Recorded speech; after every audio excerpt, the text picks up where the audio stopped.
السلام عليكم ورحمة الله وبركاته. حبايبي عاملين ايه؟ يا رب تكونوا بخير. معاكم مس داليا واهلا بيكم فيديو جديد للصف الرابع الابتدائي مادة اللغة العربية. النهاردة هنحل أسئلة كتاب الأضواء على النص الشعري إلى أبناء المدارس. ده نشاط واحد. نور العلم يمحو ظلمات الجهل في البلاد، صح. طلاب العلم هم أمل الوطن لتحقيق مستقبله، صح. يرتفع شأن البلاد إن رحل عنها طلاب العلم، غلط. ينكر الشاعر فضل العلم على البلاد، غلط. بعد كده عندنا نشاط اتنين، اختر. كفى بالماء نعمة يعني يستغنى. حاول القاضي أن يبين الحقيقة يعني يكشف. تتصف بلدنا مصر بعلو شأنها، عظمت. كن نصيرا للضعفاء يعني مؤيدا. يسعى العلماء لتحقيق المجد لبلادهم، الرفعة. ارتوت الأرض بمياه النيل، سقيا. بعد كده أنعم الله على الغني بفيض ماله يعني بكثرة. بعد كده نشاط تلاتة، يتحدث هذا النص عن العلم، يبقى نكتب كلمة العلم. قائل النص هو الشاعر معروف الرصافي. بعد كده صور الشاعر العلم بالنور. العلم يجعل العاجز قادرا، يبقى نكتب كلمة قادرا. نشاط أربعة، إلى ما يوجه الشاعر حديثه في النص إلى أبناء المدارس وطلاب العلم. كيف يواجه العلم ظلمات الجهل؟ من خلال إزالة هذه الظلمات وكشف حقائق الأمور غير المفهومة لنا. لماذا يعقد الشاعر أمله على طلاب العلم دون غيرهم؟ لأنهم هم الأمل الكبير لبناء مستقبل الوطن المشرق، والمدافعون عنه ضد الأعداء، والحريصون على رفعة ومجد وطنه. اذكر فوائد العلم التي وردت بالنص. يمحو ظلمات الجهل، ويرفع من شأن البلاد، ويزيد من مجدها ورفعتها، ويكشف حقائق الأمور، ويجعل العاجز قادرا، والضعيف قويا، والفقير غنيا. تمام، عندك كتير جدا، عايز تكتب جزء منهم مفيش مشكلة، بس يستحسن طبعا يكتبهم كلهم. نشاط خمسة، مرادف يبين يظهر. مضاد العلم الجهل، جمع نفس، عندنا الأولى والتانية. يوجه الشاعر حديثه إلى طلاب العلم وأبناء المدارس، يبقى نكتب طلاب العلم وأبناء المدارس. اتنين، العلم يوضح لنا حقائق الأمور، نكتب حقائق الأمور. هات من البيتين تعبير مجازي. عندنا اللي هو كفى بالعلم في الظلمات نورا، حيث صور الشاعر العلم بالنور. كلمتان لهم نفس النهاية، عندنا نورة والأمورة. تمام. ما فائدة العلم؟ كما فهمت من البيت الأول إنه يمحو ظلمات الجهل ويكشف حقائق الأمور. حول الجملة الاسمية الفعلية.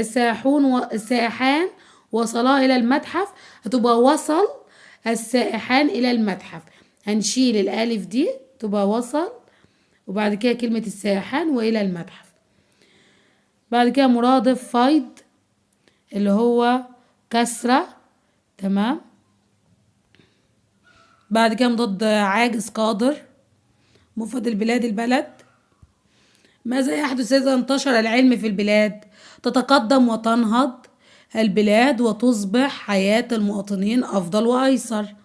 استخرج تعبير مجازي اللي هي إذا ارتوت البلاد بفيض العلم، حيث صور البلاد بالشجرة التي ترتوي بالماء. وممكن حاجة تانية نقول شبه بفيض العلم، شبه العلم بالماء الذي يفيض مثلا. تمام، يعني عندنا اتنين تعبير مجازي ممكن يكتب اي واحد منهم.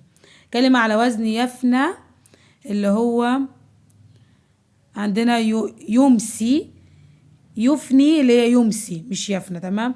كيف يمكن تشجيع طلاب مدرستك على الاستمرار في التعلم؟ عمل مثلا رحلات استكشافية، إقامة مسابقات علمية وتسليم جوائز للفائزين، ويعني اكتب اللي انت عايزه. تمام. ممكن لو عايز حاجة تانية مفيش مشكلة. ارتوت، عايزين العائلة هتبقى ترتوي ونرتوي ويرتوي. تمام.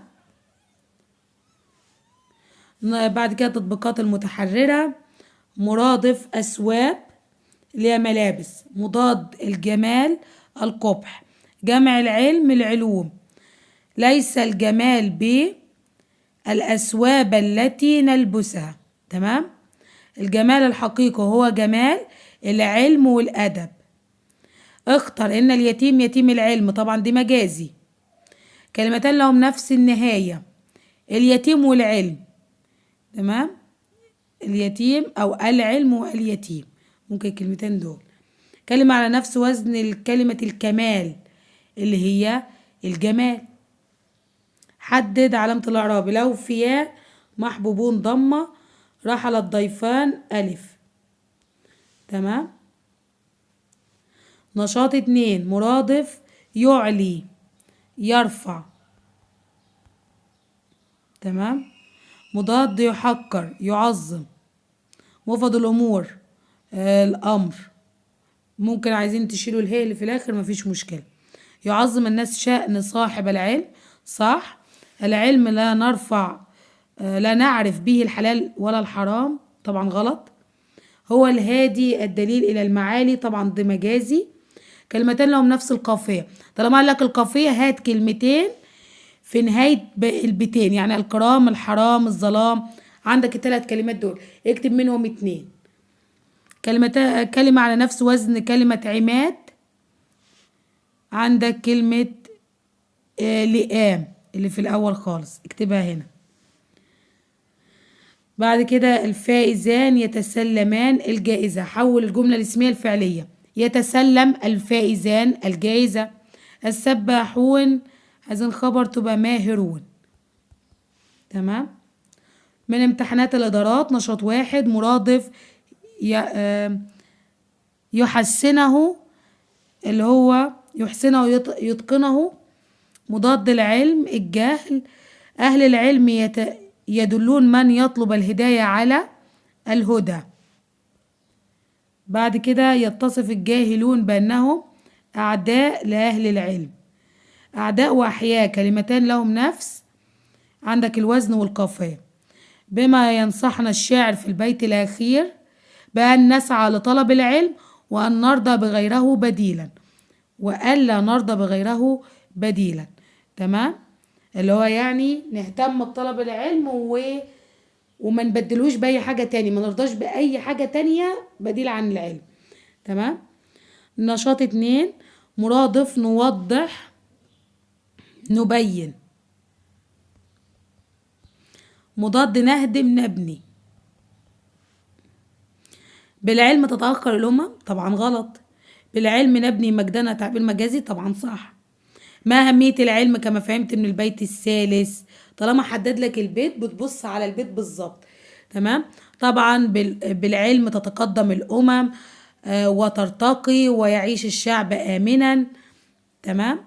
يبقى دي فايدة العلم أو أهمية العلم. تمام.